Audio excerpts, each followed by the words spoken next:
சிறகடிக்க ஆசை சீரியல்ல அடுத்தது என்ன நடக்குன்னு பார்க்கலாம் வாங்க. இங்க பார்த்தீங்கன்னா, நம்ம பாரதி அம்மா வீட்டுக்கு விஜயா உள்ள வராங்க. உடனே பாரதி அம்மா கேட்குறாங்க, "ஏய் விஜயா, ஏன் இவ்வளோ டென்ஷனா இருக்க? ஏன் உனக்கு எப்ப பார்த்தாலும் பிரச்சனை உனக்கு மட்டும் வருது? அத ஏன் கேட்க பார்வதி? எப்ப பார்த்தாலும் வீட்ல எனக்கு பிரச்சனைக்கு மேல பிரச்சனை தான் வந்துட்டுருக்கு. ஏற்கனவே அந்த முத்தும், மீனாவும் எனக்கு வீட்ல அவ்வளோ கொடசல் குடுத்துட்டு இருக்காங்க. இதில இப்ப குட்டி சைத்தான் வேற வீட்டுக்கு வந்திருக்கு. என்ன? யாரு? என்ன ஏது?" அப்படின்னு பார்வதி அம்மா கேட்குறாங்க. அப்ப சிந்தாமணியும் உள்ள வராங்க. "என்ன மாஸ்டர் என்னைய உடனே வர சொன்னீங்களே, என்ன காரணம்?" அப்படின்னு கேட்குறாங்க. "எங்க வீட்ல ஒரு சைத்தான் வந்திருக்கு." "அது யாரு? சைத்தான் திடீர்னு?" அப்படின்னு பார்வதி அம்மா கேட்குறாங்க. உடனே விஜயா சொல்றாங்க, "ஆமா, இதுக்கு முன்னாடி இந்த ட்ரிஸ்ஸுன்னு ஒரு சின்ன பையன் இருந்தான்." "ஆமா, அவனுக்கு ஏற்கனவே அப்பா இல்லன்னு சொன்னியே." "ஆமா, இப்ப அவன் அம்மாவும் செத்து போயிட்டாளாம். அதனால இங்க வந்து அவ ஆட்சிக்காரி வந்து விட்டுட்டு போயிட்டா. திரும்ப அவ விட்டுட்டு போனவ எப்படி வந்து கூப்பிட வருவா?" "என்ன விஜயா இப்படி பேசுற? அந்த பையன் யாரு, என்ன ஏதுன்னே தெரியாட்டாலும், அந்த பையன் உனக்கு ஒரு பேரன் மாரி பார்த்துக்கினேன். அது யாரோ, என்ன கோத்திரமோ, அவங்க அம்மா, அப்பா யாரோ, இப்படி வந்து என் வீட்ல குடுத்து என்னைய துன்பப்படுத்துறாங்க." அப்படின்னு சொல்றாங்க விஜயா.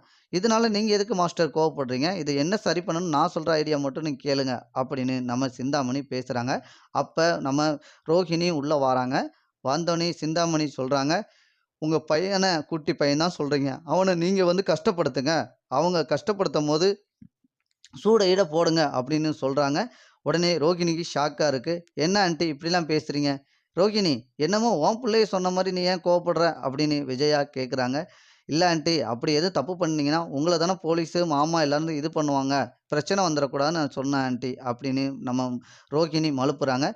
"மாஸ்டர், நான் ஒரு ஐடியா சொல்றேன் கேளுங்க. அந்த பையன எங்கேயாவது ஹாஸ்டல்ல சேர்த்துருவோம். எங்க ஆட்கள வச்சு நான் கடத்திருதேன்." அப்படின்னு சொல்றாங்க சிந்தாமணி. இந்த ஐடியா நல்லா இருக்குன்னு ரோகிணியும் சம்மதிச்சு, ரோகிணி முன்னாடியே சொல்றாங்க. விஜயா சம்மதிச்சுட்டாங்க. ஆனா ரோகிணி சம்மதிக்காம என்ன வெளிய செய்றாங்க அப்படின்னு பார்த்தீங்கன்னா, வெளிய போயிட்டு பார்வதிக்கு வந்து தெரியாம பார்வதி டென்ஷன்ல அங்கிட்டு போயிருதாங்க.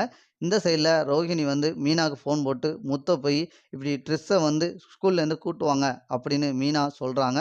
இத கேட்டோனே முத்து போய் அங்க போய் பார்த்தா, ஸ்கூல்ல ட்ரெஸ்ஸ கூட்டு வரதுக்கு முன்னாடி கடத்திட்டு வந்துருதாங்க சிந்தாமணி ஆள்க.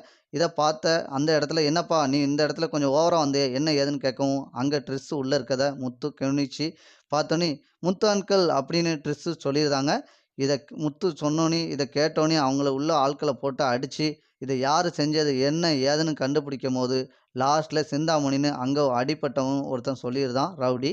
இத கேட்டோனே நம்ம முத்துக்கு பயங்கரமா கோவம் வருது. உடனே வீட்டுக்கு வராங்க. வந்தோனே நம்ம முத்து வந்து அண்ணாமலைட்ட சொல்றாங்க, "எப்பா, அம்மாவ பார்த்தீங்களாப்பா?